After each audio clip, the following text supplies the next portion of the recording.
Hey there friends, welcome to another video.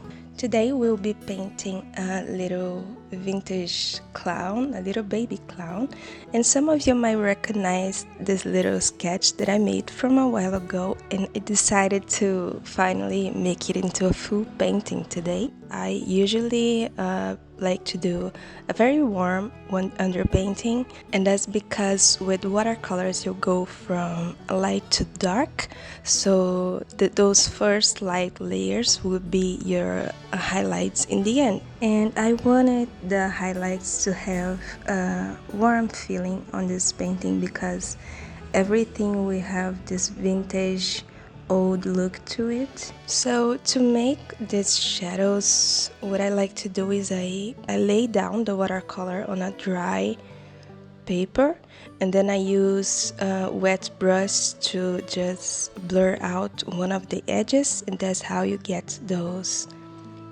shadows on the socks. And to make like harsher shadows, I just lay down like on the hand, I just lay down the color in the dry paper, and I do not blur it out. Here I'm doing the underpainting on the eye because I want it's gonna be a very dark eye color by the end, but in order for this little brown to shine through, I decided to lay down this very saturated brown color first, so that later I can add the darker color around it and give this three-dimensional, like almost glassy shade. And I also lay down the underpainting for the balloons, so the blues I lay down where the shadow parts are going to be, and where I want the highlights to be I put down like an orange color. I think it's showing on the video as a red, but like it is a pretty orange color in real life. And then when I lay down the red over it, that orange, brighter orange, will shine through, which was my intent. For the little jumper, I wanted to do this mint green for the diamond shapes. I think I really like this shade. I was very nervous about it because I tend to lose control over colors that are muted like that. They can become a bit muddy, but I think that I really did manage to control the color so that it stayed just the right amount of saturation, not too much, not too little.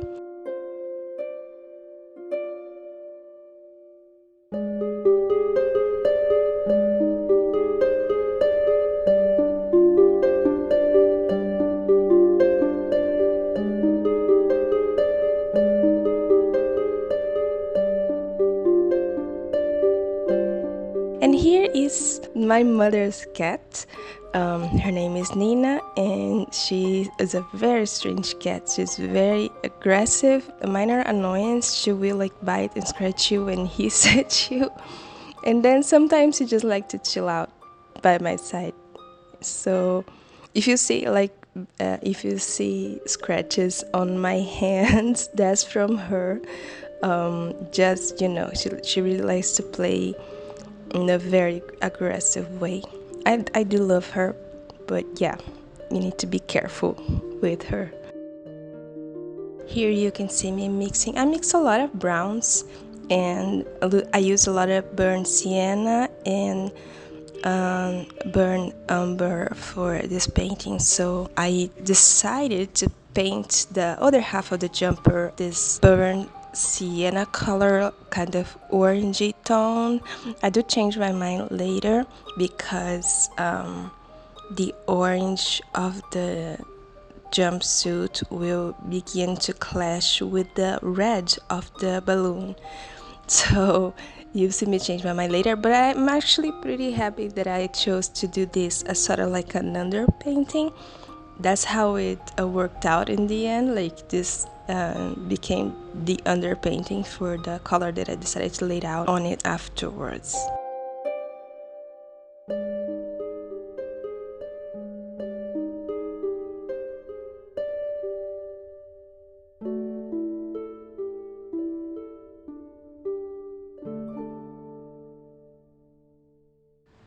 I have the hardest time painting clothing with watercolors.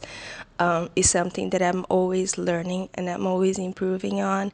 I usually print out a bunch of like examples of other artists and how they, painted the shadows and the folds of clothing so that I can remember how it works, because just my brain does not like to, it does not understand how it works. And even as I'm painting, I'm like, I don't usually know how it's going to turn out, if it's going to work. I just go and I hope that it works.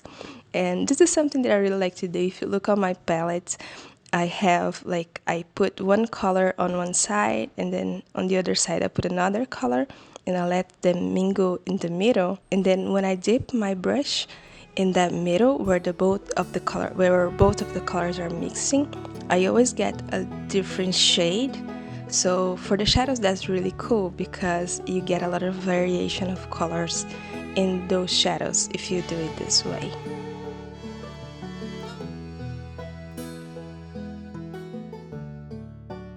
For the balloon, I'm just laying out the color, the red color over that underpainting, and you can see how where there was a blue color, it really deepened, and the highlight is less that orange through.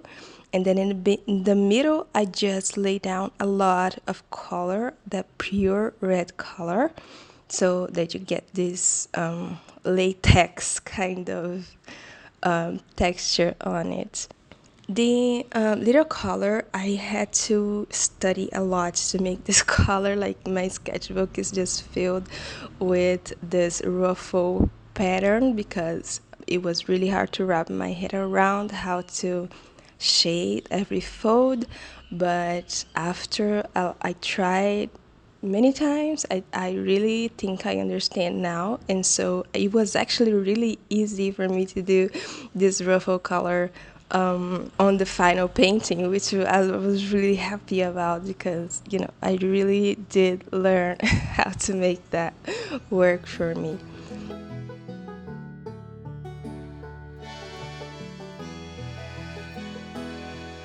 So now I'm deepening the colors of the eyes, and if you see here, I accidentally made the eye really big. So I fixed it later with Q-tips. Yeah, you see like later that I had scrubbed out the burnt umber color of the edges of it. I'm going to add the highlights later, but you see how like for now it's really darker all around now, and then in the middle there's that brown shining through. That's what will give it this glassy look when I add the highlights later.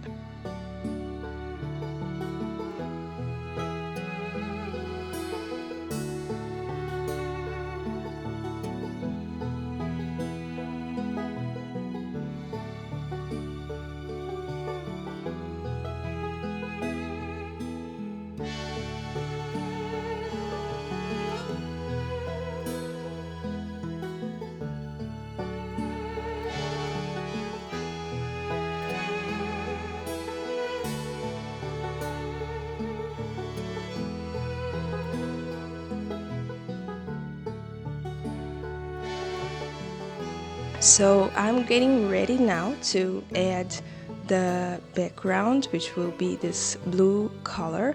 I laid out the masking medium over the tail, and then at first I laid down this really light blue because very close to the mouse I want to have a gradient of a little bit of a lighter color just so I can have the spotlight effect on him.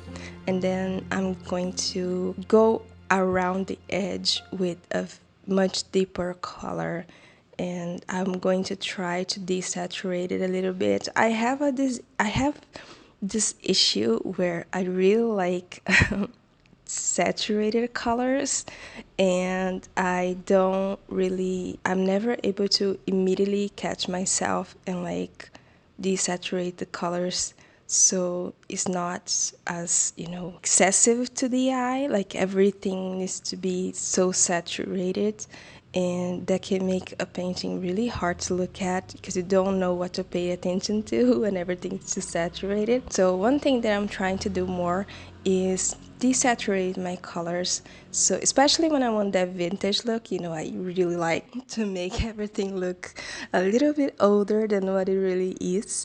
And for that, you need to desaturate your colors, and that's something that I am trying to do more of. So here, to desaturate this blue, I don't remember, let me see. So in order to desaturate this Prussian blue, I'm using Rembrant Van Dyke Brown. So this Van Dyke Brown from Rembrant it really has a green undertone, yellowish undertone, and the yellow kind of cancels out a bit of that saturation of the blue. So that's how you get it, this older blue on it.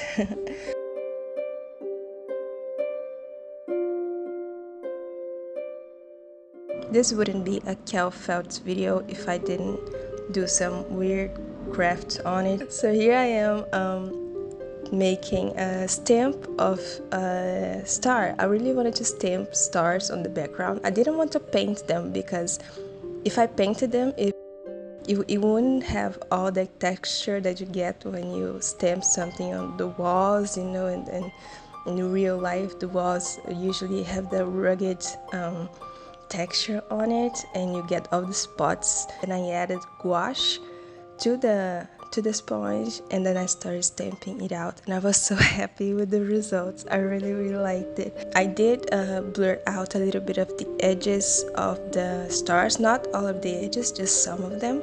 So here I am canceling out that orange with some purple.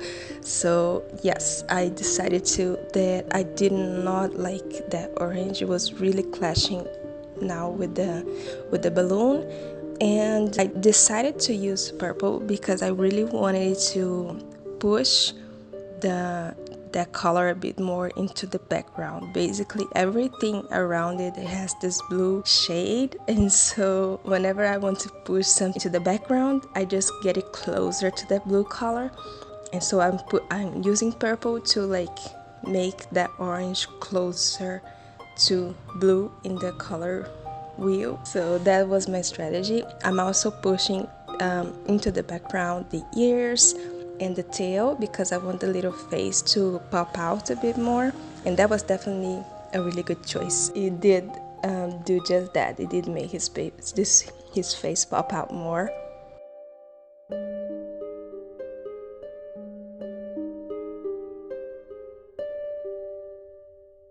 I almost forgot, by the way, to add the string. I was looking at the painting and I was like, there's something missing. Why is this little clown holding the balloon just with his imagination? I was a bit nervous about doing the string, but it went fine. There was not much that I could do here to mess it up. It's just a little string.